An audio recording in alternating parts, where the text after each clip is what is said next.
छोरा छोरी दुवैजना एकअर्कालाई माया गर्दा रहेछन्, हामी को हौ र नाइ भन्ने। यति भनेर मेरो बुवा गलल्ल हाँस्नुभयो।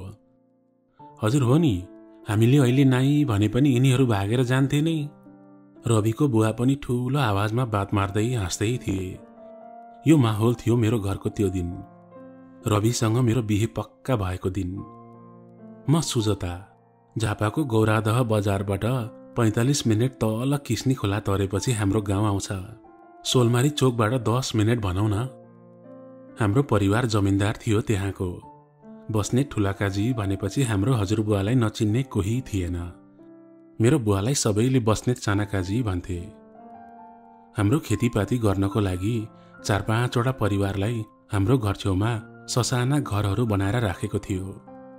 अरू 1-2 वटा परिवारहरू अलिकति अधिया पनि गर्थे।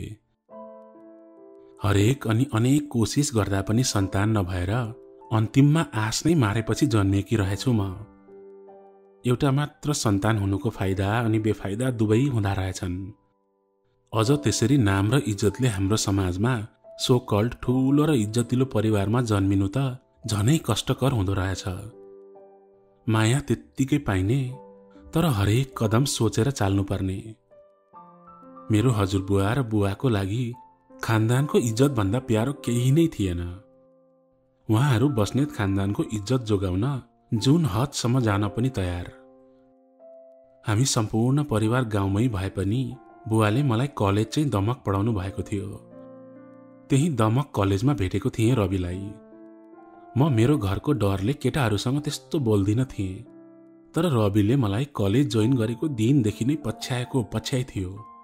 उसले जति पछ्याए पनि मैले उसको मतलब नै गर्दिन थिएँ। उसले मेरो साथी ज्योतिको सम्म सोर्स लगायो। मलाई रवि मन नपरेको त कहाँ हो र। रविको अनुहार हेर्थे अनि हजुरबुवा र बुवाको अनुहार पनि सम्झिन्थे। उहाँहरूले थाहा पाउनु भयो भने के हालत होला भन्ने डरले म रविबाट टाढै बस्थेँ। तर आगो दुवैतिरबाट बराबर लागेपछि कसको के लाग्दो रहेछ र। म मयन पग्ले सरी पग्लिए रविको मायामा। उसले मलाई यति माया गर्थ्यो नि, त्यसको बखान गरेर पनि सक्दिन म। तिम्रो परिवारलाई मनाउने जिम्मा मेरो भन्थ्यो सधैँ, नभए भाग्ने हो भन्थ्यो। भाग्ने त कुरै आउँदैन थियो। मेरो परिवारले आकाश पाताल एक गरेर निकाल्नुहुन्थ्यो। मलाई थाहा थियो भागेर गयो भने हाम्रो हालत के हुन्थ्यो भन्ने। दमक कलेजमा हुँदा बुवाले मलाई केही कुराको खाँचो नहोस् भनेर हरेक हप्ता पैसा पठाइदिनुहुन्थ्यो। तर मसँग भएको पैसा एक दिन पनि टिक्दैन थियो। प्राय सबै रविमै खर्च हुन्थ्यो। कहिले बाइक बिग्रेर यति लाग्ने भयो भन्थ्यो, कहिले कसको पैसा तिर्नु छ भन्थ्यो। मनदेखि गरेको माया थियो, पैसासँग कसरी दाँच्नु। उसले जति भन्यो त्यति दिन्थे। हरेक पटक गाउँ जाँदा यति डर हुन्थ्यो नि परिवारको, डराई फोनमा बोल्नु पर्थ्यो रविसँग। म सधैँ हाम्रो खेतीमा काम गर्ने परिवार मध्येको रिठे काकाको घरमा गएर रविसँग कुरा गर्थेँ। बुवाले भाइ भन्ने भएकोले हामी सबैले काका भन्थ्यौं। एक दिन त्यसरी नै रिठे काकाकोमा लुकेर कुरा गर्दै थिएँ। बाहिरबाट सानो काजी आउनुभयो भनेर कसैले आवाज दियो। मैले हत्त न पत्त फोन काटेँ अनि त्यही भित्रै लुकेर बसेँ। बाहिर बुवा आउनु भएको रहेछ। के छ कुशल, तिम्रो खबर? हजुर सानो मालिक, सबै ठिकै छ। अनि कलेज किन नपढेको तिमीले? तिमी र सुजता एउटै सालको एसएलसी त हौ। म कलेज पढ्न गए, यहाँ खेती कसले गर्छ सानो मालिक? त्यस्तो भनेर हुन्न, पढ्न पर्छ। म भित्र बसेर सुनिरहेको थिएँ यो सबै कुरा। सायद रिठे काकाको छोरा हुनुपर्छ कुशल। त्यहाँ हाम्रोमा काम गर्नेहरू सबैसँग नजिक थिएँ म। सबैका छोराछोरीहरूसँग मिल्थे पनि। तर कुशलसँग कहिले बोल्ने मौका पाइन। मौका भन्दा पनि ऊ नै नजिक आउँदैन थियो। आमा र हजुरबुवा सधैँ भन्नुहुन्थ्यो, खेतीमा कति जोतिन्छ यो कुशल भनेर। फेरि कस्तो केटी जस्तो लजाउँछ भनेको पनि सुन्थे आमाबाट। तर ऊ मेरो सामु कहिले परेन। जे होस्, त्यो दिन चाहिँ बचाएको थियो कुशलले बुवाबाट। दमक पुगेर रविलाई अब घरमा माग्न आऊ नत्र हाम्रो सम्बन्ध यहीँनेर टुङ्ग्याउँ भनेर भने। किनभने अब म त्यसरी लुकी लुकी डराई डराई माया लाउँदै बस्न सक्दिन थिएँ। सुरुमा त रविले टार्न खोज्यो। अहिले हामी यङ नै छौँ, मास्टर्स नसकी कसरी बिहे गर्ने भनिरहेथ्यो। अहिले गरे पनि मसँगै गर्ने हो, मास्टर्स सकेर पनि मैसँग गर्ने हो। मैले बल्ल बल्ल रविलाई मनाएँ। उसले आफ्नो बुवालाई मेरो घरमा कुरा गर्न पठाउँछु भन्यो। नभन्दै उसले आफ्नो बुवालाई लिएर मेरो घरमै आयो। मेरो त हंसले ठाउँ छोडेको थियो। तैँले गरेर मेरो ढाड सोझिन्थ्यो केटी। तँलाई पढ्न पठाएको कि माया पिरती लगाउन? केटो थापा भएर मात्र तेरो हजुरबुवा र बाउले माने, नत्र तेरो र मेरो एउटै चिहान हुन्थ्यो यहाँ। आमाले त्यति भनेपछि बल्ल सास आयो। अनि बुवाले, छोरा छोरी यति माया गर्दा रहेछन् एकअर्कालाई, हामी को हौँ र नाइ भन्ने भनेर गलल्ल हाँसेको सुने। बुवाको मुखबाट त्यति वाक्य निस्केपछि चाहिँ ढुक्क भयो। दुवैजनाको चिना हेराइयो। सबै कुरा म्याच गरेपछि बिहेको मिति पनि तय भयो। भएकी एउटी छोरीको बिहे पुरै गौरादह, सोलमारी, केर्खा सबैलाई थाहा हुनुपर्छ भनेर बुवा र हजुरबुवाले धुमधाम नै गर्ने हुनुभयो। निम्तो पनि यति धेरैलाई गएको थियो कि अहिलेसम्म त्यति धेरै मान्छे बोलाएको बिहे कसैको याद नै छैन भन्दै थिए गाउँमा मान्छेहरू। जे गर्छन् बस्नेत काजीहरूले नै गर्छन् भन्नेहरूको ताती नै थियो। बिहेको लागि तयारी सुरु भयो। मलाई केही कपडा अनि गहनाहरू लिनको लागि मामाको छोरीहरूसँग दमक जानै लाग्दा आमाले कुशललाई साथ पठाइदिनु भयो। केटी केटीहरू मात्र जानु राम्रो होइन, कुशललाई लिएर जाओ भनेर पठाइदिनु भएको थियो। कुशल यति लजालु रहेछ कि बोल्दै नबोल्ने। मेरो मामाको छोरीहरूले बाटोभरि उसलाई जिस्काएर हैरान। यत्रो वर्षदेखि तिमी यहीँ छौ, मेरो नजिक चाहिँ किन नपरेको तिमी कुशल भनेर सोधेँ मैले। उसले केही जवाफ नदिई लजाएर मुस्कुराइरह्यो। अनि पढ्नु त पर्छ नि त, कलेज पनि जोइन गरेन छौ भनेर फेरि भने। त्यसको पनि केही जवाफ दिएन उसले। आमाले जस्तो भन्नुभएको थियो त्यस्तै रहेछ कुशल। दमक पुगेर सबै सरसामान लिएर आइयो। घरमा खानपिन नाचगानको कार्यक्रम 2-3 दिन अघिदेखि चलेको थियो। मेरो बुवा र हजुरबुवाको अनुहार गर्वले झलझली बलेको मैले प्रष्ट देख्न सक्थेँ। किनभने सारा मान्छेहरूले तारिफ नै तारिफ मात्र गरिरहेका थिए। बिहेको अघिल्लो दिन राति मलाई त कस्तो नर्भस फिल भइरहेछ भनेर रविले कल गर्यो। नर्भस त म पनि थिएँ। सायद सबैलाई त्यस्तै हुन्छ होला बिहेको अघिल्लो दिन। डराएर भाग्ने त होइनौ नि भनेर मैले रविलाई जिस्काएँ। भाग्ने मान्छे भएको भए तिम्रो घरमा माग्न आउँथे होला त। खुबै जान्ने हुनुपर्ने है तिमीलाई। भोलि मण्डपमा भेट्छु भन्दै फोन राख्यो रविले। मेरो पेटमा बटरफ्लाई दौडिरहेको थियो। रातो साडीमा 16 श्रृङ्गारले सजिएर आफ्नो सपनाको राजकुमारको सिउँदो सजाउने सपना त हरेक केटी मान्छेको हुन्छ नि, हैन? त्यही सपना पूरा हुँदै थियो मेरो। स्वयम्वरको साहिद बिहान 10:15 को थियो। जन्ती ठ्याक्कै 9:45 मा सोलमारीमा आएर अनि पत्रे पठाउने कुरा थियो। म तयार भएर खुसीले बसेकी थिएँ। 9:45 भएर 10 पनि बज्यो। पत्रेहरूको कुनै खबर आएन। जाममा पर्नुभयो कि भनेर बुवाले कल गर्नुभयो रविको बुवालाई। उहाँको फोन उठेन छ। 10:15 को स्वयम्वरको साइत पनि कट्यो, अत्तो पत्तो छैन। त्यसो गरेर कुर्दा कुर्दै दिउँसोको 12 बज्यो। कसैको छाँटकाँट छैन। अनि मैले रविलाई कल गरेँ। उसको फोन त अफ आइरहेको थियो। त्यहाँ गाउँभरिका झन्डै 500-600 जना मान्छे थिए। सबैले काने खुसी गर्न थालिसकेका थिए। बुवाको अनुहार रातो पिरो हुँदै गएको देख्न सक्थेँ मैले। हजुरबुवा पनि हात्तिनु भएको थियो। आमा मेरो छेउमा हुनुहुन्थ्यो। छोरी, कस्तो केटा हेरिस् तैँले भनेर भनिरहनु भएको थियो। त्यसो गर्दा गर्दै दिउँसोको 3 बज्यो। जन्ती अनि बेहुलाको अत्तो पत्तो छैन। त्यहाँ मान्छेहरूको सानो सानो गर्दै आवाज सुनिन थाल्यो। बेहुला भागे जस्तो छ।